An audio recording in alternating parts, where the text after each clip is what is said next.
Y cuando hablamos del modelo ABC, vamos a empezar partiendo de la pregunta de ¿cuál es la causa de tus problemas? Generalmente al hacer esta pregunta aparecen un montón de respuestas, como por ejemplo mi familia, mis padres o el pasado que me tocó vivir, alguna experiencia en particular o tal vez alguna relación que tuve y que me marcó o mi jefe, mis compañeros de trabajo. Bueno, en fin, hay un montón de posibles respuestas.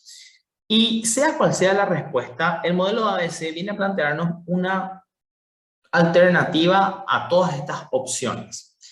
Y para poder entender eso, partamos a entender qué es el modelo ABC. El modelo ABC separa todas las cosas en tres. Primero, una situación. Cada situación que ocurre, como la que recién acabamos de mencionar, generan una interpretación y estas interpretaciones terminan desembocando en una consecuencia. ¿Qué significa esto? Cuando hablamos de consecuencia, hablamos de lo que yo siento o lo que yo hago. Sea cual sea el sentimiento o la acción que yo aplique, esto va a estar en realidad no directamente relacionada con la situación, sino con una interpretación que yo le dé a esa situación y eso va a desencadenar aquello que yo vaya a sentir o aquello que yo vaya a hacer como respuesta.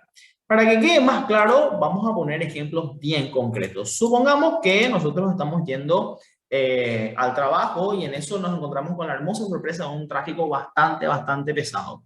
Y ahí empezamos a pensar, ¿por qué lo que no hay policías de tránsito? Acá debería haber gente que está trabajando, esa gente vive solamente para coimear, no para hacer su trabajo. Y eso empieza a elevar mi malestar, empiezo a tener rabia porque voy a llegar tarde, empiezo a tocar la bocina exageradamente, me empiezo a quejar, me quejo del tráfico, me quejo de la policía de tránsito, me quejo del país, me quejo de la vida, me quejo de existir, ¿sí? Y todo esto obviamente genera un malestar tremendo ya agregado al hecho de que voy a llegar tarde. Ahora, si realmente el problema fuese el tráfico, entonces esta alternativa que voy a presentar ahora tal vez no sea posible. Misma situación, pero cuando yo veo el tráfico, digo, bueno, hoy definitivamente voy a llegar tarde, no puedo hacer absolutamente nada. Entonces, bueno, ya que no puedo hacer absolutamente nada para poder llegar antes del tiempo, bueno, voy a centrarme en otras cosas que me agraden más, como por ejemplo me voy a poner a escuchar música, pongo a Spotify, me pongo a escuchar algún tema que quiero escuchar, o me pongo a pensar, bueno, ¿qué voy a hacer hoy a la salida del trabajo? Puedo salir a visitar a fulano, puedo hacer un after, puedo irme a mi casa, puedo irme al gimnasio, entonces empiezo a proyectar cosas que tal vez me interesen o me agraden más, aprovechando que, bueno, tengo tiempo para pensar.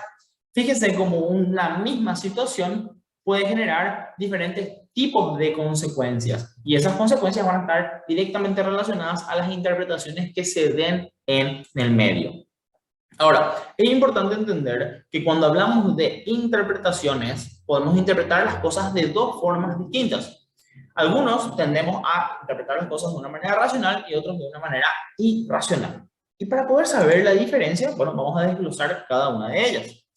Cuando hablamos de una manera racional de interpretar las cosas, básicamente nos referimos a una flexibilidad. Flexibilidad tal que nosotros podamos analizar, ¿mi forma de pensar me está siendo útil? ¿Me está sirviendo? No. ¿Por qué? Porque estar planeándome del zorro que no está acá, o mejor dicho, del policía de tránsito que no está haciendo su trabajo, y viendo todo lo que no voy a hacer o se me va a retrasar, lo único que hace es ponerme más nervioso y no me aporta nada a mi vida. O sea, este pensamiento no me está sirviendo. Por lo tanto, voy a tratar de modificarlo. Entonces, ahí está la flexibilidad como para poder abrirnos a la posibilidad de cambios. Esa flexibilidad nos lleva a ser más funcionales. ¿Qué significa funcional? A acercarnos a nuestros objetivos. ¿Por qué? Porque nos abrimos a alternativas que puedan servirnos más. Sin embargo, cuando tenemos un pensamiento irracional, en primer lugar luego tiende a ser inconsciente, es decir, uno no se da cuenta que su propio pensamiento es lo que le está generando malestar. Encima de no darte cuenta, es lo primero que te viene a la cabeza, es decir, es automático. Generalmente estos pensamientos tienden a ser ilógicos, es decir, si vos te pones a analizar la situación, te vas a dar cuenta que no tiene mucho sentido lo que estás pensando, pero justamente como es inconsciente, entonces no te pones a analizar y por ende no te das cuenta de su ilogicidad. Además de eso, la característica principal, diría yo, es bastante rígido, es decir, uno se casa en su manera de pensar. Y para que vos puedas notar cuando estás teniendo, ¿no?, un pensamiento rígido, velo de esta manera. Si vos no aceptás una postura diferente o estás convencido un 100% de lo que estás pensando, probablemente tu pensamiento sea rígido y probablemente sea todo lo anterior también.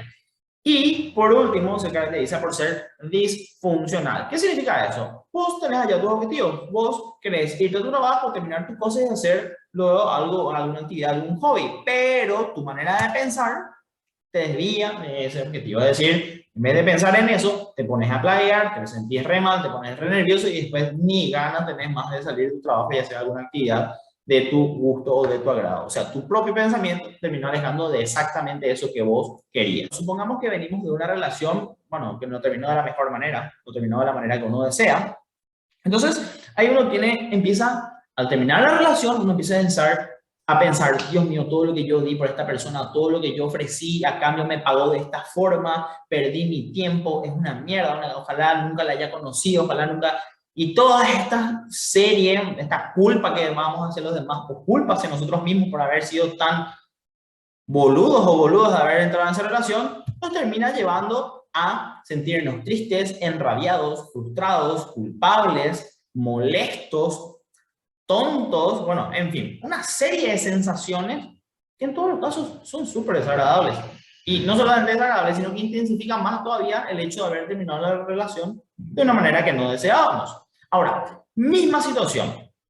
Esa relación que termina, bueno, no de la mejor manera, no como uno desea, pero uno empieza a pensar, es cierto, si bien no terminó como yo quería, si bien las cosas no fueron como esperaba, bueno, no fue todo mal tampoco, hubo un tiempo que hubieron muchas experiencias positivas que viví, aprendí muchas cosas, es más, gracias a esta experiencia hoy puedo decir qué cosas realmente valen para una relación y qué cosas no son tan importantes, puedo aprender a poner más límites, ahora por ejemplo ya sé que de repente hay ciertos factores en una relación que tendría que darle más importancia y otros que tal vez no son tan relevantes, ya sé qué me hizo daño y qué no fomentar, ya sé qué me hizo bien y qué sí puedo tratar de fomentar en mi relación. Entonces, si bien no te digo que, bueno, estoy feliz porque mi relación terminó, nasty y eso me pone feliz. No, no vas a llegar a eso probablemente, pero por lo menos tu malestar no se va a intensificar más de lo que ya implica toda la situación y además también uno empieza a ver,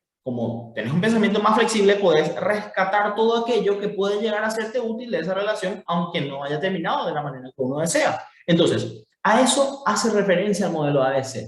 Trata de, primero, dar a entender que todo depende no de lo que pasó, sino de la interpretación que le das a lo que pasó, y esto te empodera bastante a vos. ¿Por qué? Porque imagínate que las cosas dependieran de tu entorno. Nosotros los psicólogos no tendríamos sentido en esta vida, o sea, ¿para qué vamos a existir acá? Pero, por suerte, las consecuencias dependen de las interpretaciones que le damos a las cosas que ocurren. Entonces, si existe una manera que me puede aumentar el malestar, una manera de pensar que me puede aumentar el malestar, y existe otra manera de pensar que me puede ayudar a disminuir el malestar, y esa manera se puede aprender, entonces tiene sentido. Primero que nada, tengo posibilidades de cambiar y en segundo lugar, tiene sentido venir a un psicólogo porque el psicólogo justamente está entrenado para poder desarrollar esta capacidad de pensar más racionalmente. Y antes de cerrar el video, es muy importante entender que pensar racional no significa ser feliz. O sea, no es que yo tengo un pensamiento más flexible, soy feliz porque mi relación terminó como terminó, o soy feliz porque hay tráfico. No, o sea, tampoco vamos a decir algo que no es cierto. Acá no se trata de ser feliz, se trata de ser más efectivo, es decir, de desarrollar la flexibilidad suficiente como para poder identificar cuáles son los pensamientos que te están haciendo, aumentan tu malestar y modificarlos de esos por aquellos que disminuyen tu malestar o tal vez disipan tu malestar. Es decir, ser más efectivo, ser más funcionales.